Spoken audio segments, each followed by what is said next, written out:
It's Friday, the 1st of April 2022. Welcome to the Fast 5 by Fear and Greed, where we give you the top 5 business stories you need to know in just 5 minutes. I'm Michael Thompson, and good morning, Adam Lang. Good morning, Michael. All right, Adam, we have 5 minutes, 5 stories to get through, so let's jump into it. Story number 1, we talk a lot about resources and mining. Yesterday was a pretty good day for Australian companies who make a living digging stuff out of the ground and usually shipping it overseas. But it was actually more than just a good day. It was a good quarter because companies like BHP have really outperformed over the past 3 months. Just yesterday, Australia's biggest company, BHP, was up 2.3%, but over the quarter, it's up nearly 25%.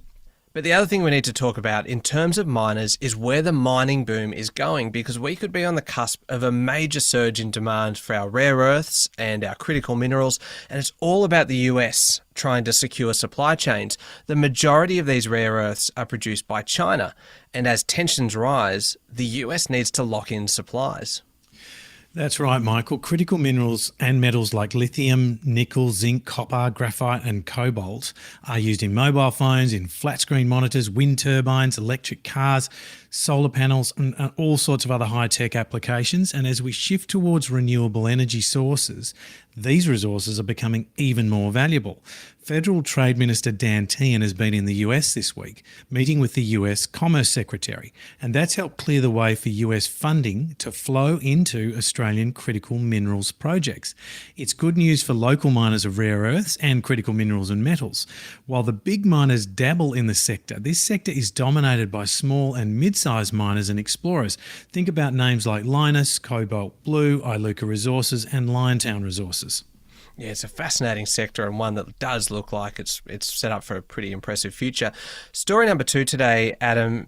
Ukrainian President Volodymyr Zelensky spoke to our own federal parliament last night. This is the latest in a series of addresses to global leaders right around the world. Unsurprisingly, he was passionate. He was extremely direct. He warned that, this is a quote, "Whatever is happening in our region can become a real threat to your country and your people as well, because this is the nature of the evil. It can instantly cross any distance and barriers, destroy lives." Pretty impressive. It was a big impact speech. He received a standing ovation from our politicians, and Prime Minister Scott Morrison committed another $25 million in military assistance for radar systems, medical supplies and food. Earlier in the day, the Australian government announced it would impose additional tariffs up to 35% on all Russian imports. Story number 3, Adam, and some really interesting news out of the Australian Bureau of Statistics, and it is about household wealth and how wealthy we are and how wealthy we feel, really. Household wealth in this country climbed 4.5% to a record high of, wait for it, $14.7 trillion in the final 3 months of 2021. It's perhaps not surprising that most of the increase came from increasing home values. That's right, Michael. And as we know, home values have been benefiting from low interest rates, from high employment figures and a strong demand for housing. The lift in the superannuation guarantee on 1 July last year from 9.5 to 10%, alongside higher employment, also contributed to the total 4.5% growth in household wealth and gave us that record high of $14.7 trillion.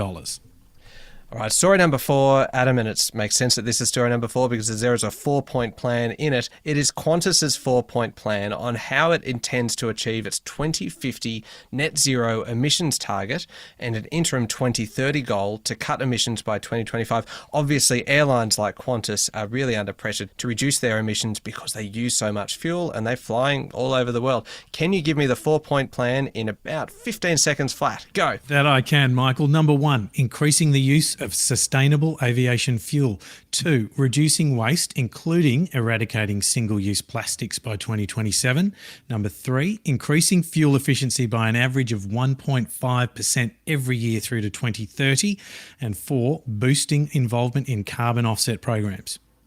How did I go? Pretty close to 15 seconds. Not bad. Anyway, we are running out of time now, not because you took too long, you were within your time limit. Story number 5, we'll have to race through this one. Elon Musk has accused the US Securities and Exchange Commission of restricting his free speech after they started an investigation into a Twitter poll that he ran last year, asking whether he should sell a 10% stake in Tesla.